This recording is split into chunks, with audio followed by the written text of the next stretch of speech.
Priority sector lending and credit.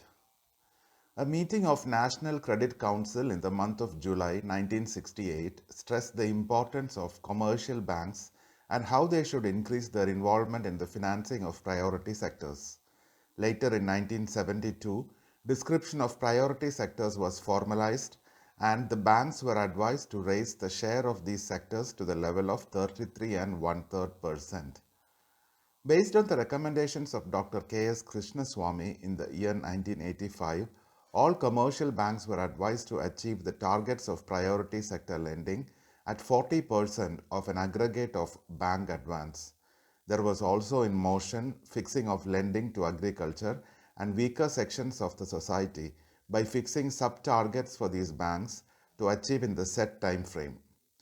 Typically, priority sector includes agriculture, retail, trade, small enterprise, direct and indirect finance, educational loans, housing loans, and microcredit. Targets and goals of priority sector. The overall target and goals for priority sector is fixed at or above 32%, with aggregate shortfall in sub-targets of small enterprise sector at 10% and export credit at 12%, whichever is higher and calculated on the last reporting Friday of March every year. Normally, these funds or excess of these funds will be kept at SIDBI or SIDB, which is Small Enterprise Development Fund of Small Industries Development Bank of India, or any other fund which is regularly notified by the Reserve Bank of India. For shortfall in funds in domestic banks, Rural Infrastructure Development Fund exists. It was established in 1995 or 96, which is a corpus fund announced by the Ministry of Finance every year. Banks with shortfall in lending to priority sector targets, weaker sections of societies, and agricultural targets shall be deposited in RIDF established with NABARD or any other fund which is announced by the Reserve Bank of India. Weaker sections of the society. The concept of weaker sections of the society includes small and marginal farmers with land holdings of 5 acres or less and landless laborers, farmers, shop croppers, etc. It also includes artisans, village and cottage industries, beneficiaries of SGSY, Swarna Jayanti Gram Swarojgar Yojana, and scheduled castes and scheduled tribes. Applicable loan limits among priority sector activities. On a need basis, loans are provided or short-term loans are provided for farmers for raising crop loans. Rupees 10 lakh is provided for pledge or hypothecation of agricultural produce, which include warehouse receipts. Rupees 40 lakhs are provided for distribution of input which are meant for allied activities, and rupees 30 lakhs are provided for dealers in agricultural machinery and irrigation equipment and ancillaries. Other priority sector advances include provisioning of housing loans of 20 lakhs and above for construction of houses and educational loans of rupees 10 lakh within India and rupees 20 lakhs within or outside India. Cyclical loans and farmers' products. Reserve Bank has advised in the month of August 2008 that each commercial bank and RRB may select one rain-fed district for introduction on a pilot basis of a new product of financing or method of financing crop production. In this method, 80% of the crop loan requirement of borrowers may be released through a short-term production loan and the remaining 20% represents components which are core components including expenses for pre-sowing operations, land preparation, self-labor and consumptions may be sanctioned. Priority sector advances. RBI periodically has set forward common guidelines for all categories of advances under priority sector. For disposal of applications, a time equivalent to 2 weeks is maximum granted for loans above Rs 20,000. For micro small enterprise, a maximum of 8 to 9 weeks is granted for processing of loan advances above Rs 5 lakhs. Disbursement of loan amount sanction may be made directly to the supplier of inputs. The repayment schedule should be fixed not in an ad hoc manner but shall be fixed based on sustenance requirements, break-even point, surplus generating capacity, and life of the asset.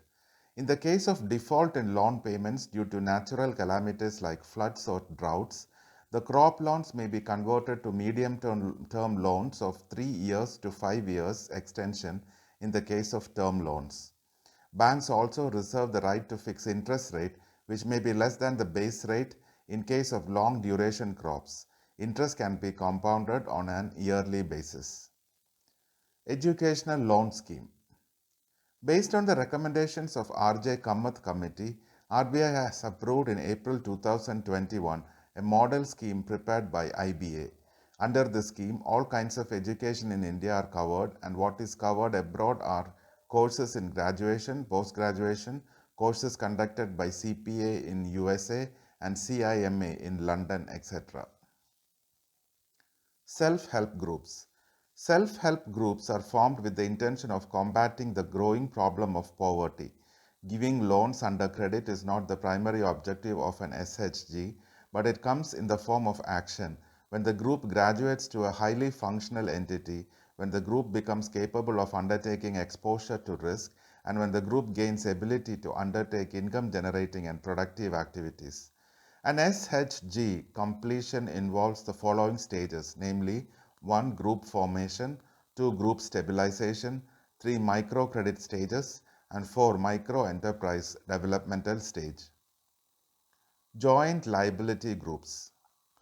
A joint liability group is an informal group consisting of 4 to 10 individuals who come together with the purpose of availing bank loans either in a single person's capacity or in a group capacity against a mutual guarantee scheme.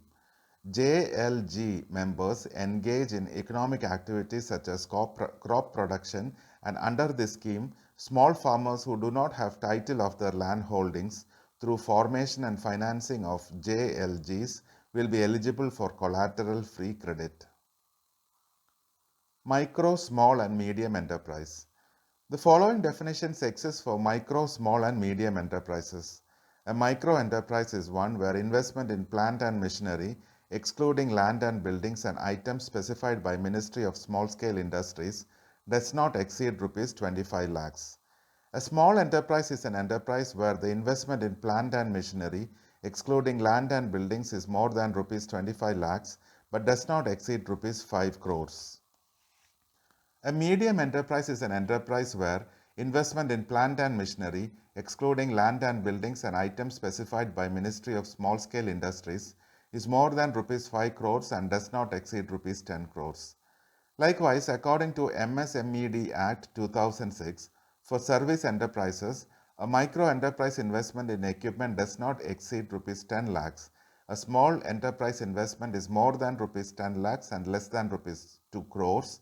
And a medium enterprise is an enterprise with investments more than 2 crores and less than Rs 5 crores. Credit Guarantee Fund for MSME.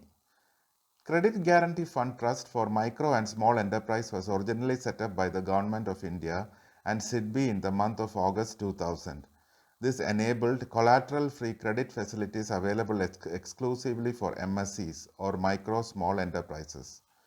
All scheduled commercial banks and specified RRBs, NSIC and NEDFI and SIDBI are eligible institutions. New and existing MSE units engaged in manufacturing activities or software industries or credit facilities to select under agricultural clinics and agricultural business centers are eligible borrowers.